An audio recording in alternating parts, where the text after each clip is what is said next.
These were salvaged from an old bee yard that had been left on the riverbank to rot. There were probably 100 of them, and I got probably a dozen that I could salvage out of. They're cypress, so they weathered pretty good considering. The reason I went through the trouble to refurbish them and to use these is I really like the design and how they work. So basically, when you put them on, you will remove the bottom board, and this board here will go in front of the actual trap part. So the bees will get used to it, and they'll be coming, instead of coming down here where the bottom board was, naturally they'll come up through here and they can freely come and go into the hive. Once you do that and they've acclimated for just a day is enough, but however long you want to do it, you go and you switch this stick and you move it up. You use these nails to secure it. And then the bees will go through here. There are two, I believe number 5 hardware cloth sections that will knock the pollen off. It doesn't knock all of it off, it leaves some of it, but they will come through those sections, it will knock it off, and then it will fall down,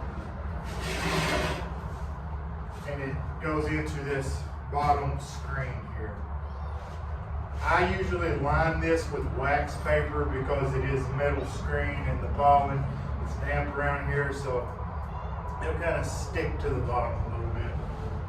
So the wax paper really helps. So because it is so humid, you have to empty these traps at least every other day. I like to empty them about every day or so into 5-gallon buckets and freeze it. You'll have a lot of small hive beetle, ants, generally just about anything that likes sweet things or things from the hive that will collect or be attracted to this. So when you freeze it, it kills those things, and it's easier to separate out for the cleaning process. But this is an old Hosterman style pollen trap. I really like them. I would love to find somebody that would build these. I found some PDF plans online that are Hosterman plans. They're pretty much like this, but a little different with this. I really like the way that the entrance stick is with these. It makes things go really well, transition with the bees pretty easily. So you can turn it off and turn it on easily.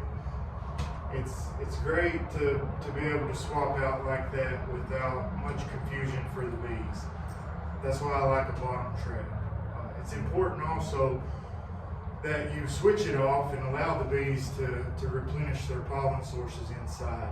So you want to turn your trap off, rotate them out, so maybe you'll have 5 on and 5 off, and every couple of days or whatever, you just swap them back and forth. That way you're really not causing much disruption to the colony. I think I'll try to put a protective coating on these to get maybe a few more years out of them until I can find the time to build some more, or maybe find somebody selling some. Thanks.